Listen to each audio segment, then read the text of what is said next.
अच्छा जी, स्टार्ट करते हैं आज का लेक्चर। ये थोड़ा सा डेटाबेस एडमिनिस्ट्रेशन एंड मैनेजमेंट के हवाले से है कि ठीक है, हम लोगों ने डेटाबेस बना लिया है, डेटाबेस को इम्प्लीमेंट भी कर लिया, लेकिन कुछ ऐसे प्रॉब्लम्स होते हैं जिसकी वजह से आपका डेटाबेस की इम्प्लीमेंटेशन फेलियर की तरफ चली जाती है।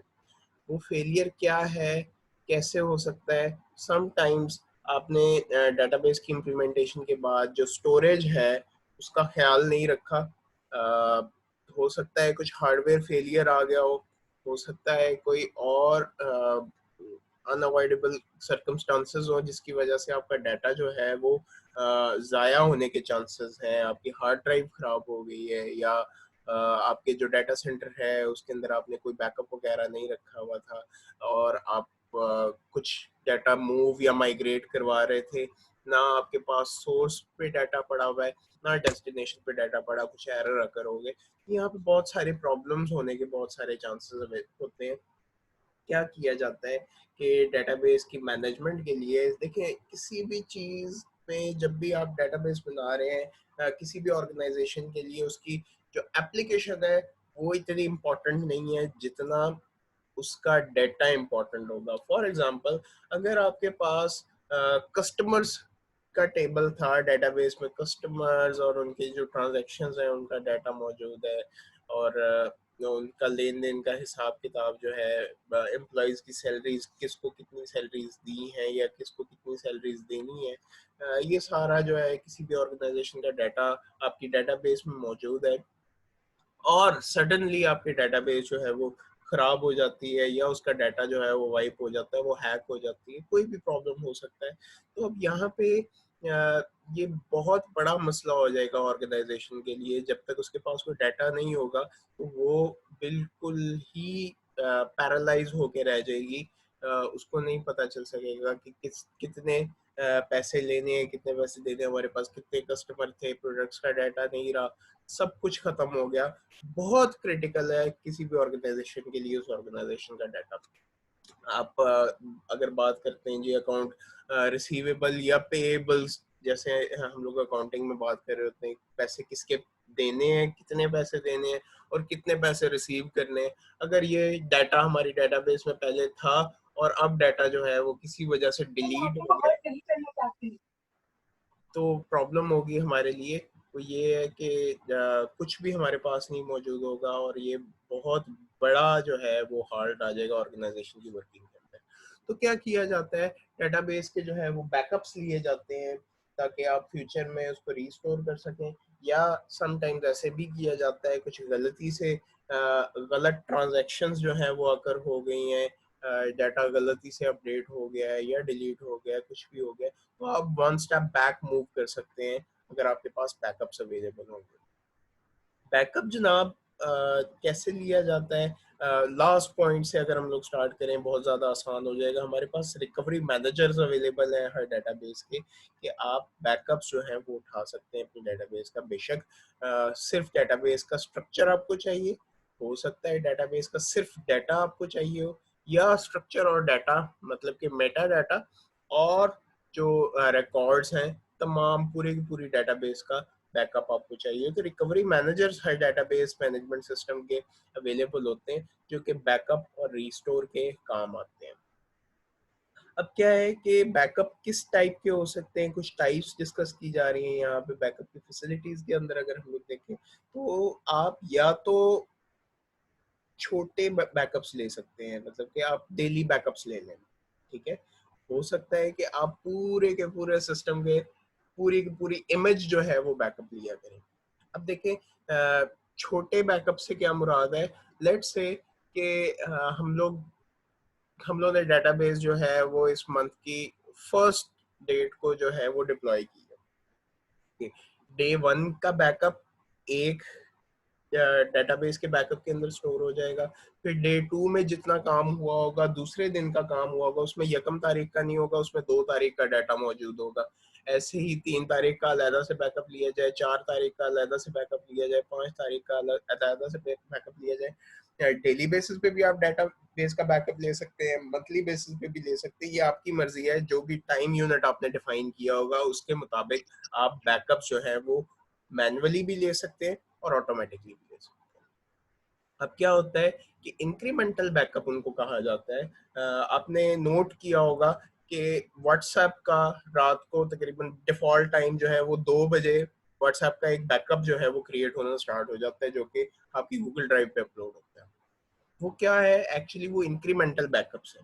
आपने अपने फोन को रिस्टोर कर दिया, रीसेट कर दिया, तो क्या होता है कि कुछ टाइम के बाद आहिस्ता आहिस्ता आपके जो मैसेजेस हैं वो रिट्रीव होना स्टार्ट हो जाते हैं, आपका मीडिया रिट्रीव होना स्टार्ट हो जाता है। अगर आप दोबारा से अपनी डाटा अपनी जो व्हाट्सएप है उसको इंस्टॉल करते हैं, आपका जो पिछला डाटा है वो आहिस्ता आहिस्ता आने लग जाता है। एक्चुअली क्या है कि डेली बेसिस पे रात को 2 बजे इंक्रीमेंटल बैकअप्स लिए जा रहे होते हैं कि यकम तारीख का ये 2 तारीख का ये 3 तारीख का ये, अलग अलग डाटा बेसिस की फाइल्स जो है वो बनती जा रही होती हैं, बैकअप्स की फाइल्स बनती जा रही हैं।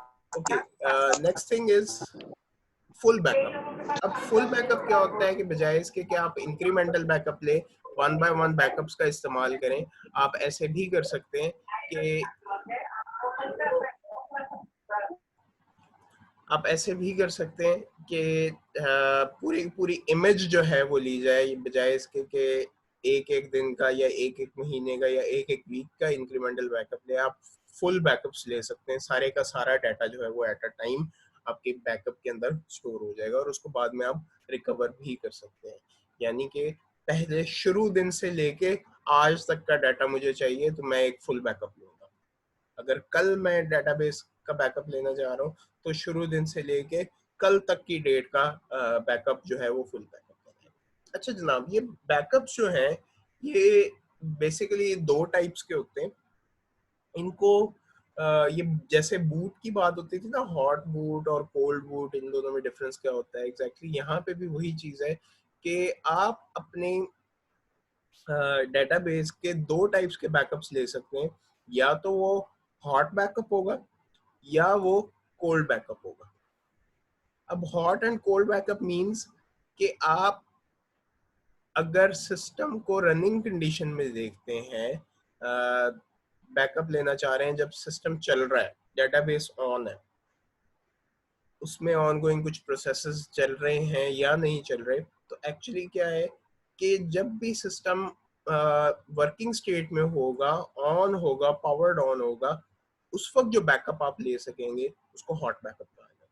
और कोल्ड बैकअप मींस कि जब आपका सिस्टम शटडाउन स्टेट के अंदर है, डेटाबेस बंद है, ये कंप्यूटर की बात नहीं हो रही है, डेटाबेस सिस्टम की बात हो रही है। अगर डेटाबेस बंद है, प्रोग्राम क्लोज हुआ हुआ है, डीबीएमएस कोई नहीं चल रहा, उस पर कोई ट्रांजैक्शन भी परफॉर्म नहीं हो रही, तो उस वक्त हम लोग कोल्ड बैकअप्स जो है वो ले सकते हैं।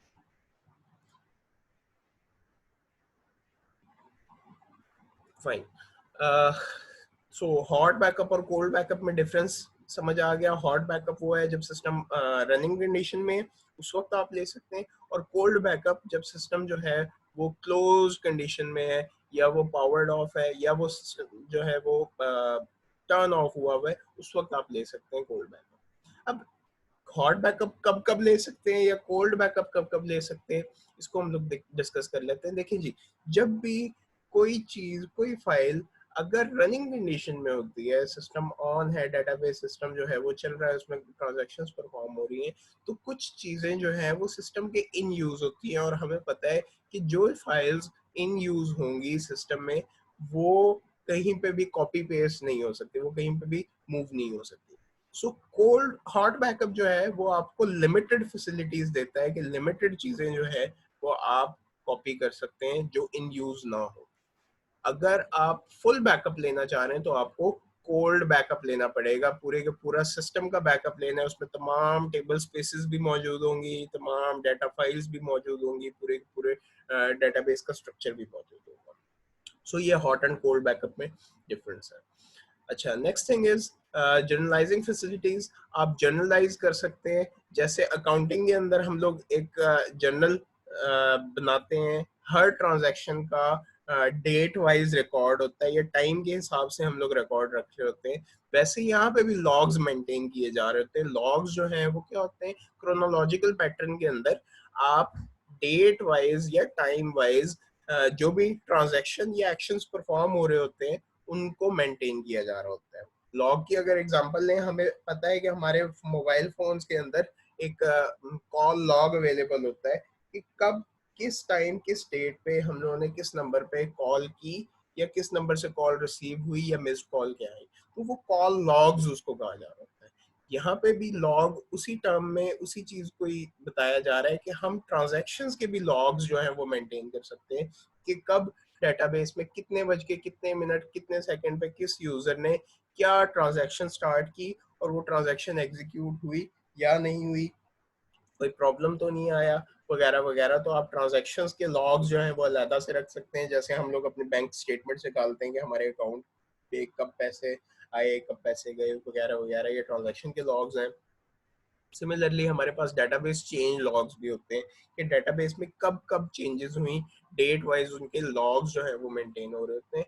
और दूसरे सिक्योरिटी लॉग्स होते हैं, ये यूजर से रिलेटेड और सिक्योरिटी से रिलेटेड जो है वो डाटा रखते हैं कि यूजर कब आया, कब लॉगिन किया उसने, कब उसने पासवर्ड चेंज किया, उसका आईपी एड्रेस क्या था अगर वो नेटवर्क पे अवेलेबल है वगैरह वगैरह। तो सिक्योरिटी लॉग्स जो है वो यहाँ पे मेंटेन किए जा रहे होते हैं। तो अलहदा से हर चीज का हिसाब रखा जा रहा होता है कि कब किसने क्या ट्रांजैक्शन परफॉर्म की।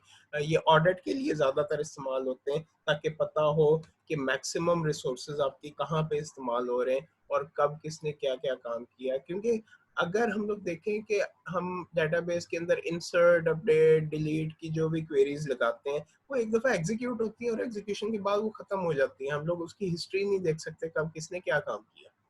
अब एक यूजर आता है जी डेटाबेस में, उसको फुल एक्सेस हासिल है, उसने एक क्वेरी लगा दी जी डिलीट फ्रॉम यूजर। अब ये पूरे के पूरे यूजर का टेबल जो है वो डिलीट हो जाएगा। अब उसको रिकवर करना है, आपके पास अगर रिकवरी नहीं है तो ये बहुत ज्यादा प्रॉब्लम हो जाएगी, आपके पास बैकअप मौजूद नहीं है, आप उसको रिकवर नहीं कर पाएंगे। चलें आपके पास बैकअप भी था लेकिन पता तो होना चाहिए कि किस यूजर ने ये वाली गलत क्वेरी लगाई है। तो उसके लिए हमें क्या करना पड़ता है कि डेटाबेस चेंज लॉग में भी हम लोग ट्रेस कर सकते हैं और ट्रांजैक्शन लॉग में भी हम लोग ट्रेस कर सकते हैं कि कौन सी ट्रांजैक्शन कब परफॉर्म हुई। डेटाबेस आपको चेक पॉइंट फैसिलिटी भी देता है। चेक पॉइंट मीन्स कि आप कुछ टाइम के बाद कुछ माइलस्टोन्स रख लेते हैं, ठीक है, और उन चेक पॉइंट्स को इस्तेमाल करते हैं। भाई मेरा जो है सिस्टम सिंक्रोनाइज हो जाए, मेरा बैकअप जो है वो सिंक्रोनाइज हो जाए। हर एक लेट्स से रात को 12 बजे जो है वो मेरा सिस्टम जो है ना वो ऑटोमेटिकली एक चेक पॉइंट बना ले कि भाई मैंने यहाँ तक का जो डाटा है ना वो स्टोर। ये actually database administration and management ये अलग से सब्जेक्ट ऑफर होगा एमएससीआईटी को फोर्थ सेमेस्टर के अंदर, उसमें हम लोग डेप्थ से इन चीजों को देखेंगे। थोड़ा सा हम लोग देख लेते हैं, अगर हम लोग लॉग्स को मेंटेन कर रहे हैं, ट्रांजैक्शन लॉग्स को मेंटेन कर रहे हैं, डेटाबेस चेंज लॉग्स को मेंटेन कर रहे हैं, आपके पास बैकअप्स अवेलेबल नहीं है, या आपको पता कैसे चलेगा कि आपने जो बैकअप लोड किया है वो कब से लेके कब तक का डाटा उसके अंदर मौजूद है। और हो सकता है कुछ ऐसा पार्शियल डाटा मौजूद हो आपकी डेटाबेस में जो कि ऑलरेडी एग्जिस्ट करता हो, हिस्से में कुछ डाटा हो, बाकी का हिस्सा आपको रिकवर करना हो या बैकअप जो है वो रीस्टोर करना हो, तो आपके लिए प्रॉब्लम हो जाएगी, आपको नहीं पता चलेगा कि कितना डाटा मेरे पास ऑलरेडी डेटाबेस में मौजूद है और कितना डाटा जो है वो बैकअप से मैंने रिस्टोर करना है। तो यहाँ पे चेक पॉइंट्स अवेलेबल होते हैं कि आप ये देख सकते हैं कि एक स्पेसिफिक टाइम तक का डाटा मैंने कंपेयर किया हुआ है, बिल्कुल ठीक है, एक चेक पॉइंट लगा हुआ है, और इस चेक पॉइंट के बाद का डाटा मुझे चाहिए, ठीक है। आपने देखा होगा कि विंडोज भी सिस्टम रिस्टोर पॉइंट्स जो है वो आपको फैसिलिटी उसकी प्रोवाइड करती है कि आप किसी भी डेट में अपने सिस्टम को जो है वो वापस लेके जा सकते हैं, ठीक है। ये सिस्टम रिस्टोर आपको फैसिलिटी देती है। ओके, नेक्स्ट थिंग इज कि हम लोगों ने बैकअप्स को देख लिया। अब ये जो बैकअप्स है वो कैसे लिए जा रहे होते हैं और इनको रिकवर कैसे करना होता है, इसके दो तरीके हैं। या तो आप फॉरवर्ड रिकवरी कर सकते हैं या बैकअप रिकवरी कर सकते हैं, सॉरी बैकवर्ड रिकवरी कर सकते हैं। एक बैकअप आपके पास आ गया है, आपने फुल बैकअप लिया था, इनके इंक्रीमेंटल बैकअप लिया था, जो कुछ भी लिया था, अब इसको दो तरीकों से रिस्टोर किया जा सकता है। या तो फॉरवर्ड चलेंगे, फॉरवर्ड मीन्स कि आपके पास ये यकम तारीख से लेके आज की तारीख तक का डाटा मौजूद था और आपने बैकअप भी लिया हुआ था, बेशक वो इंक्रीमेंटल बैकअप था, बेशक वो फुल बैकअप था। अब आपने क्या करना है, यकम से लेके डाटा स्टोर करवाना स्टार्ट करना है। मतलब कि पहले यकम का हो, फिर 2 का हो, फिर 3 तारीख का हो, फिर 4 तारीख का हो, एंड सो ऑन। तो ये जो चीज़ है, ये जो तरीका है, ये फॉरवर्ड रिकवरी है। ठीक है, डे 1 से आप स्टार्ट हुए और उसके बाद day 2, day 3, day 4 and so on, zero से मतलब कि स्टार्टिंग कंडीशन से लेके अब तक का डाटा वन बाय वन जो है वो रिस्टोर होता है। जाहिर बात है डाटा बहुत सारा होगा तो उसको रिस्टोर होने में भी टाइम जो है वो अकॉर्डिंगली लगता जाएगा। एक और तरीका है, बजाय इसके कि हम लोग पुराना डाटा जो है वो पहले रिस्टोर करें और उसके बाद आज की तारीख तक का डाटा है, बहुत ज़्यादा टाइम लगेगा ये रिकवर होने में। हम लोग ये काम कर सकते हैं, हम लोग बैकवर्ड रिकवरी स्टार्ट कर सकते हैं।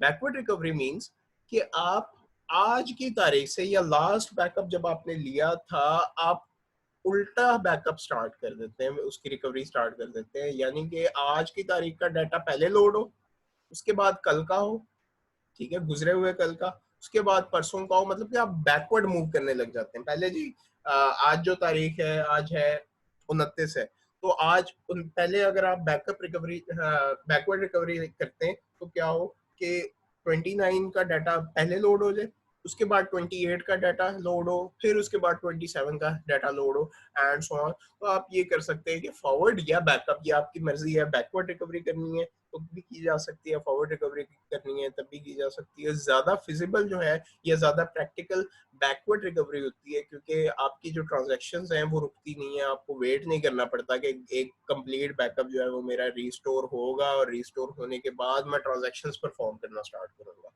पता नहीं कितना टाइम लिया जाएगा, पता नहीं कितना डाटा होगा, पता नहीं आपने कितना बड़ा बैकअप बनाया हुआ है, बहुत ज़्यादा मुश्किल हो जाएगी। तो बैकवर्ड रिकवरी स्टार्ट कर दी जाती है कि लास्ट पॉइंट से जो है आपके डेटाबेस का डाटा मिल गया और उसके बाद से आप अपनी ट्रांजैक्शन परफॉर्म करना स्टार्ट कर देते हैं। मीन वाइल साथ साथ पैरेलल जो है वो रिकवरी बैकवर्ड मूव करती जाती है, ऑटोमेटिकली सिस्टम जो है वो रिकवर करता जाता है आपके डाटा।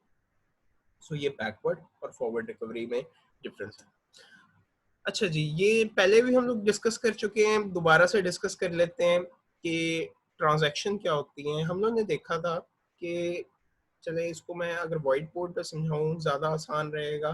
चलिए इसको देख लेते हैं। ये स्टेप्स हैं हमारे पास जी। एक क्वेरी है, update savings account, set balance is equal to balance minus 500 where account is equal to 3209।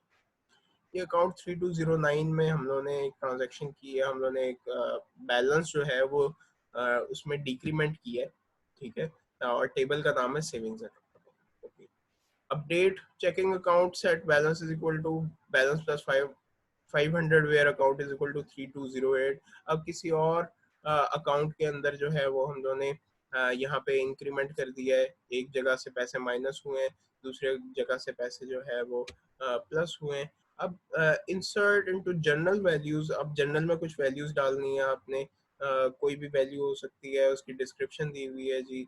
और इस अकाउंट से पैसे जो है वो निकले थे कि 2309 से पैसे कटे और 2308 में पैसे आए हैं। तो ये यहाँ पे जो है वो एक ट्रांजैक्शन परफॉर्म हुई है। इसकी अगर बेसिक एग्जांपल दूँ मैं, वो ज़्यादा इजी हो जाएगी आप लोगों के लिए।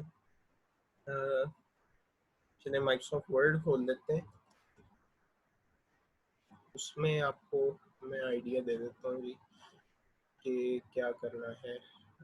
शेयर करते हैं, माइक्रोसॉफ्ट वर्ड को शेयर कर लेते हैं आपके साथ। ओके जी, हमारे पास जनाब एक क्वेरी है। काम हम लोग ने क्या करना है, अकाउंट ए से अकाउंट बी में लेट्स से 5000 रुपीज जो है वो ट्रांसफर करें। अब अकाउंट ए से अकाउंट बी में अगर आप पैसे ट्रांसफर करेंगे, लेट्स से कि अकाउंट ए का जो बैलेंस है वो है 10,000 और अकाउंट बी का जो बैलेंस है वो है कुछ भी नहीं है, जीरो। ओके, अगर आप ट्रांजैक्शन परफॉर्म करेंगे, लेट्स से कि फर्स्ट टाइम आप ये करने लगे हैं कि आप अकाउंट ए से 5000 माइनस करेंगे और अगला काम क्या करेंगे, अकाउंट बी में वो 5000 ऐड करेंगे। तो हमारी जो एसक्यूएल क्वेरी बनेगी, लेट्स से कि हम लोग कहते हैं कि update account set balance is equal to balance minus 5000, पैसे निकालने हैं, ठीक है, balance minus 5000 where account ID is equal to A, जो भी अकाउंट आईडी होगी वो ए वाली आईडी, ठीक है। अब क्या होगा कि अकाउंट ए में जितना बैलेंस होगा उस बैलेंस में से 5000 जो है वो माइनस हो जाएगा। एक query. Next query will be, अब आपने बैलेंस अपडेट करना है अकाउंट बी का, पैसे कट गए हैं आपके ए वाले में से, अब बी का काम करना है, आपने क्या करना पड़ेगा, अपडेट ही करना है हमने। Update account set balance is equal to balance minus sorry plus 5000 where account ID is equal to B. Simple सी चीज, यहां से ए से पैसे निकाले और बी में पैसे डाल दिए। ये एक सिंपल सा सिनेरियो हम लोगों ने देखा कि एक ट्रांजैक्शन हम लोगों ने परफॉर्म। ओके, ये क्या हुआ है, ये सेपरेट क्यूरीज थी, क्यूरी 1 अलग चल रही है और क्यूरी 2 अलग चल रही है। ओके, हमारे सिनेरियो में ये हुआ जी, अकाउंट जो है इसमें से नंबर 1 जब चला इसका बैलेंस 5000 रह गया, और जब नंबर 2 की बारी आई तो इसका भी बैलेंस 5000 हो गया। तो हमारा जो काम है वो बराबर हो गया, बिल्कुल ठीक हो गया। लेकिन अगर आप इन क्वेरीज को इंडिविजुअली परफॉर्म करेंगे या एग्जीक्यूट करेंगे तो यहाँ पे कुछ प्रॉब्लम्स आ सकती हैं। फॉर एग्जांपल, ये जो क्वेरी 1 है एग्जीक्यूट हो जाती है और इसमें कोई प्रॉब्लम नहीं है, कोई एरर नहीं है। हम लोग कहते हैं जी क्वेरी 1 एग्जीक्यूट हुई तो 10,000 से 5,000 माइनस हुआ तो बैलेंस 5,000 है, क्वेरी 1 कंप्लीट हो गई। अगला काम क्या होता है जनाब कि जैसे ही क्वेरी 1 एग्जीक्यूट होती है तो सिस्टम फेलियर हो जाता है, कोई प्रॉब्लम आ जाती है, कोई इशू हो जाता है। वो ये होता है इशू कि आपका जो सिस्टम है वो हाल्ट हो गया है, खराब हो गया है, कोई मसला आ गया है, बिजली चली गई है, सर्वर डाउन हो गया, नेटवर्क खराब हो गया, क्वेरी 2 स्टार्ट नहीं हो पाई। अब प्रॉब्लम क्या हुई है इस साइड पे, जब क्वेरी 2 स्टार्ट नहीं हो पाई, आपका जो 10,000 बैलेंस है वो कट गया था और ये 5,000 रह गया, लेकिन इसके साथ साथ बैलेंस जो अपडेट होना था बी के अंदर वो नहीं हो सका, हमारी क्वेरी नंबर 2 एग्जीक्यूट नहीं हो सकी। अब ये बहुत बड़ा प्रॉब्लम है, वो जो अमाउंट है वो कहाँ गई है हमें नहीं पता चलेगा। क्वेरी 1 एग्जीक्यूट होगी, बिल्कुल ठीक तरह से हुई है, क्वेरी 2 एग्जीक्यूट नहीं हो पाई, किसी वजह से नेटवर्क डाउन हो गया, सर्वर के साथ कोई इशू हो गया, सर्वर शट डाउन हो गया, क्रैश हो गया सिस्टम वगैरह वगैरह, कोई भी वजह बन सकती है। अब ये बहुत बड़ा जो है वो मसला क्रिएट हो गया है यहाँ पे कि जो आपकी अमाउंट है वो ए से गायब हो गई है और बी में अपडेट नहीं हो पाई।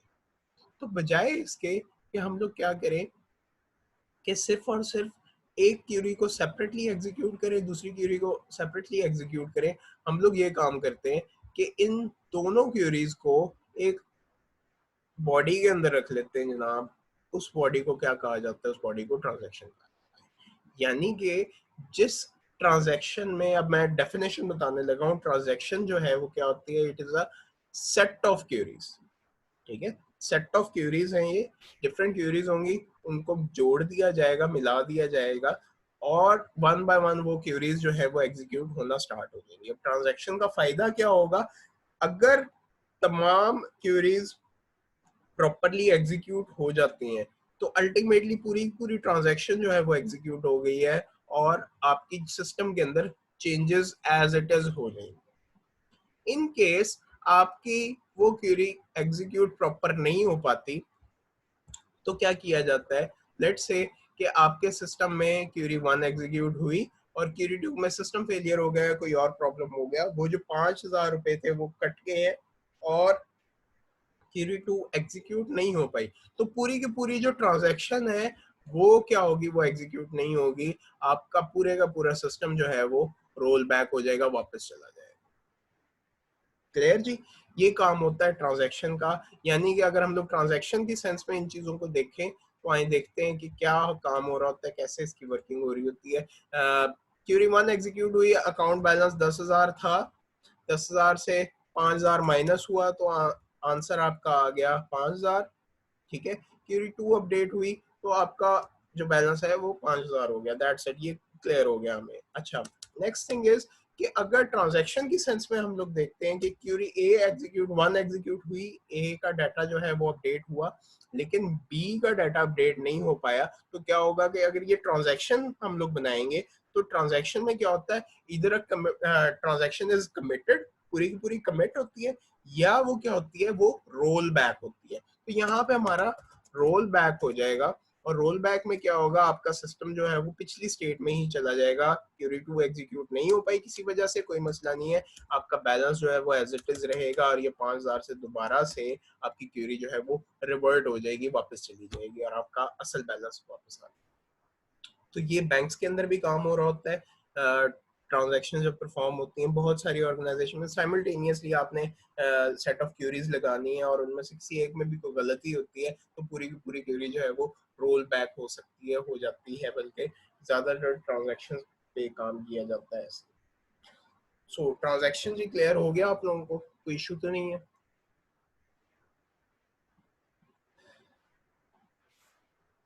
नो सर, कोई ठीक है जी, ये यहाँ पे भी वही चीज बताएगी, ये ट्रांजैक्शन या बिगन हुई है, और ट्रांजैक्शन के एंड पे क्या हुआ है, पूरे का पूरा काम कमिट करवा दिया गया है कि वो ट्रांजैक्शन कंप्लीट हो जाएगी। जब तक कमिट का कीवर्ड नहीं आएगा ट्रांजैक्शन के अंदर, ट्रांजैक्शन कंप्लीट नहीं हो पाएगी। So transaction is either committed, पूरी की पूरी कमिट हो जाती है, और इट इज रोल्ड बैक। जी हमजा हनीफ?